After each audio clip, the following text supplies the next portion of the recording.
Hello everybody, XJoe81X, and on the tubes today I'm going to be showing you the snowblower. This is a Craftsman snowblower. I believe it was produced, I don't have the year. I don't have the year right here. I want to say 3 to 4 years ago. We're going to look at the tires, we're going to look at the oil, I'm going to show you everything I can.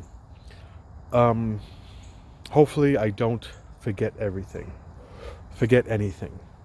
First thing you're going to want to do is take it out of storage, and if you want, you could clean it off.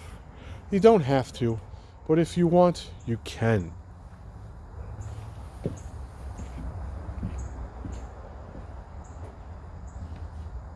The second thing I would recommend is that you double check the tire pressure. How do you do that? Well, you get yourself a tire gauge. You don't have to have a fancy one like I do, but you make sure you don't lose the cap. Get your gauge here, and it says 0. There it is, 0. I have no tire pressure in this tire. Okay. I brought a light out so I could read to you what the sidewall says. It's a Carlisle. Rotation is this way. 3x4. 6 NHS. Not for highway service.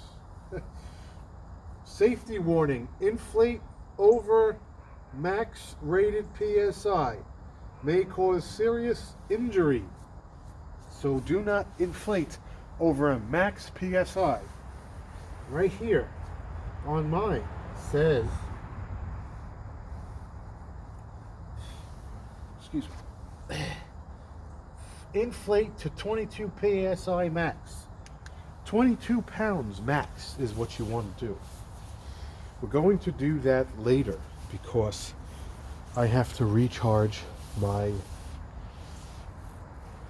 air compressor.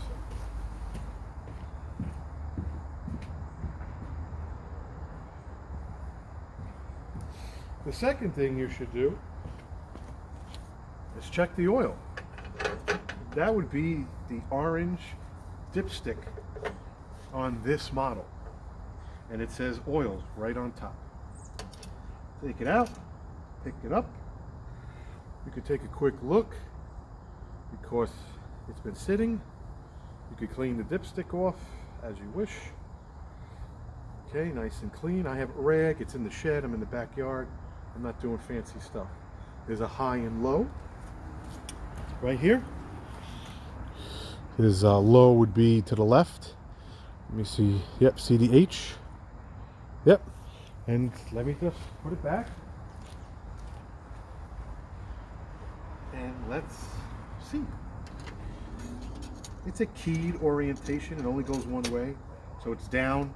I like to lock it and then pick it back up. And I'll show you in real time what it is, because some people want to know. Here we go. It's perfect. It's not too dark, but it's not brand new. So I'm satisfied that the machine has enough oil. So we could clean that, and we could install that right back and make sure it's on right. Twist it, there you go. Now it's on. We'll get to the gas later.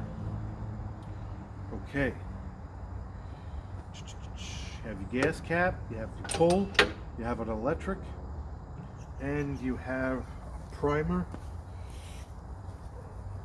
and such.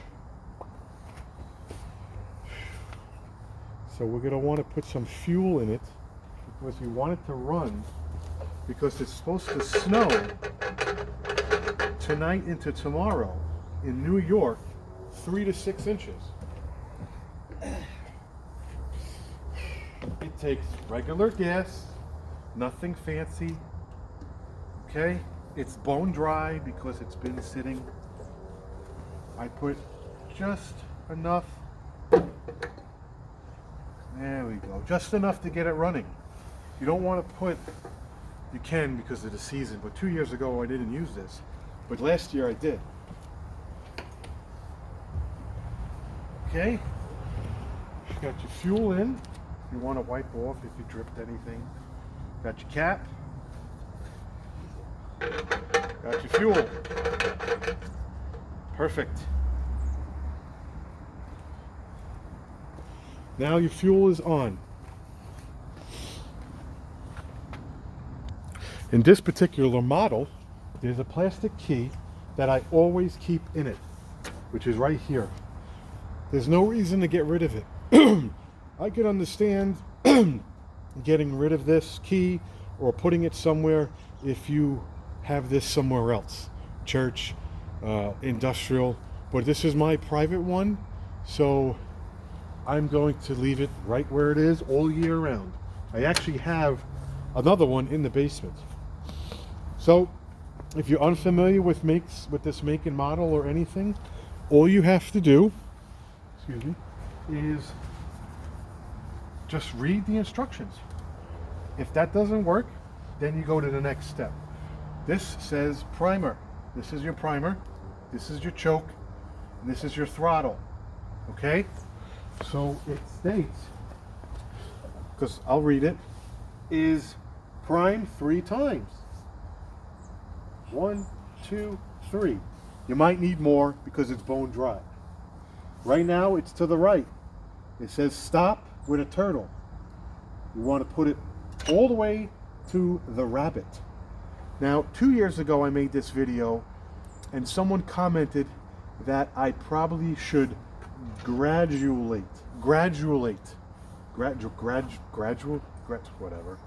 It's after work and it's dark. I should start out here and I should slowly bring it to here. I don't know. Maybe I should read the book if it says that or not. Okay, ignition. Key is in to run. You can pull it out, it'll stop. It's a safety feature. Put it to rabbit. Okay, choke on the bottom says choke and the top says run. You want to bring it all the way down to choke, which lets the fuel run through the entire situation. So let's see. It's not geared without being engaged, so it's not gonna just jump on you like a 57 Chevy because has no gear.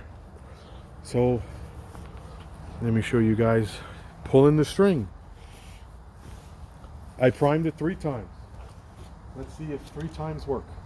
It should be a ratchety thing too when it turns on.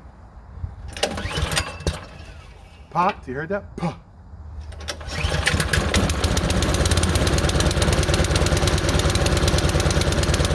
Now it's running a little rough, so I'm going to take the choke and I'm going to move it until it runs smooth.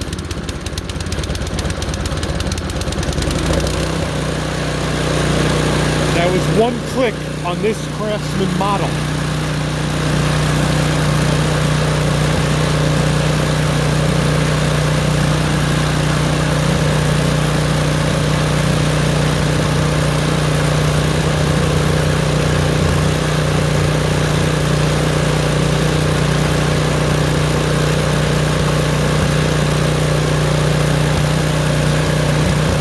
So now do you hear it popping?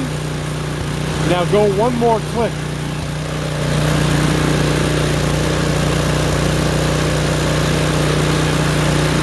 The popping stopped.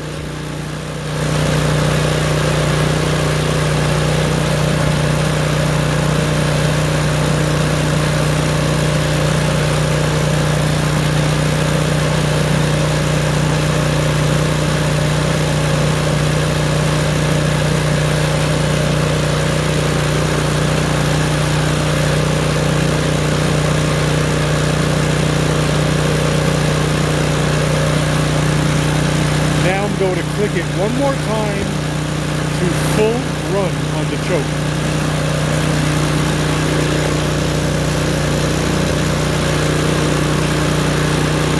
Now the machine is at full run.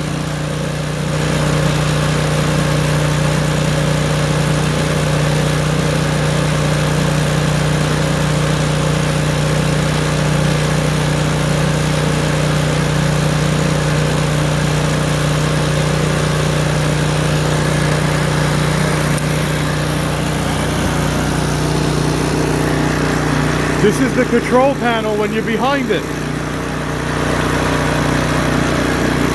2 reverse and 6 forward. You can move it while it's running, but do not engage either control, because you might break it. So you can go to reverse. 1, 2. There's a gear down here that does that. Speed number 1 all the way to 6. Back to 1.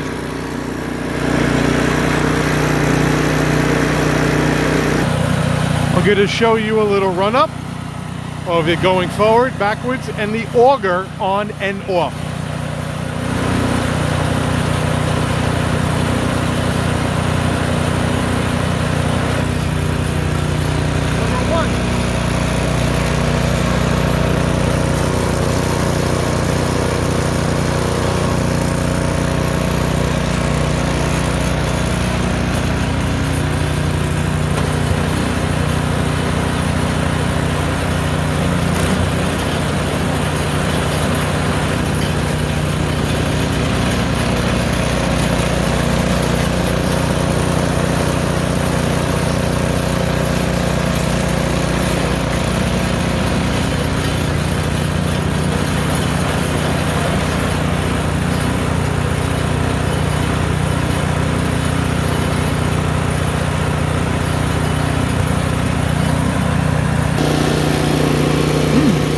I am satisfied that this thing is running. So you can shut it off one of 2 ways.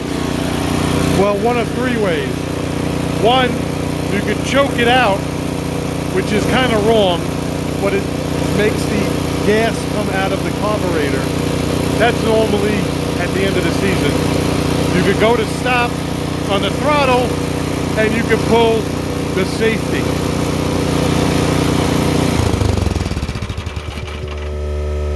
I'm going to go to stop, leave the safety, and I turn the primer. They always have this stuff. Look, everything's in the way. Turn the primer all the way down, because by the time I use this, it's probably going to be in 24 hours. Yes, I have this on because the tires need pressure. Hopefully you can hear me. Sorry. I want to show you some other features. This is a chute directional. Again, this is manual. Excuse me. You turn left for left, right for right. Left for left, right for right. I store it forward. I do not mess with this. You could loosen this. This is just, I just have it set for the house. It's better, yes, you could loosen this and shoot it down. I just like to get, shoot it up. And if you, if I remember, I'll put some links in the description about through the years. What's good about this is these skids are plastic, so they could be adjusted. What you want to do is put this on a flat concrete surface, and you want to double check the lip right here. There is a lip right here. There's the lip. What it does is it's supposed to just hit the concrete. There is something else I want to touch upon that's very, very important. These pins,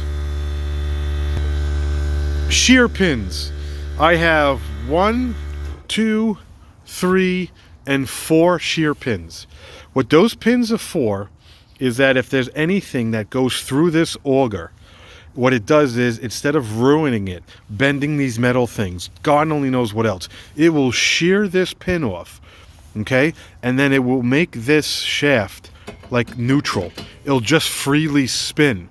And then you won't get a lot of snow, and then by that time, your chute inside will kind of like stop moving, and you'll say, what hell? And then you'll have to wait or clean it or whatever, and you'll realize this will spin. They'll spin freely. These pins are I have two of these machines. One of this machine's old school machine is at my mother's house, which I have one video on and one video only.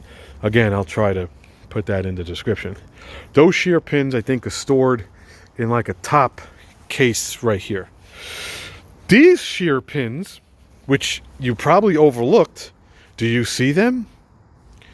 Right here. I have one here, which I don't know if you could just pull. You might be able to just pull. I don't want to ruin it as I break the light because it's getting dark because it's January.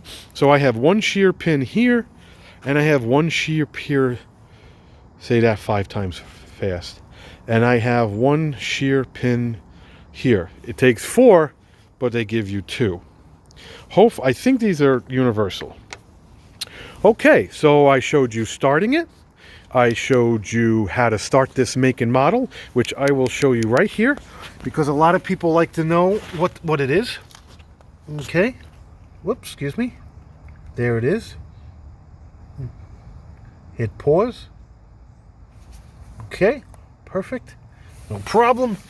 Again, I think it's only like 5 years old. So you got it starting. You got it choking. You got the gears. I told you not to turn the gears. Put the gears up and down when you're engaged in the auger is fine, but you don't want to put the drive control down and shift into gears because you might break it. I never did it. My father used to do it, and the Craftsman from 1995 is still running.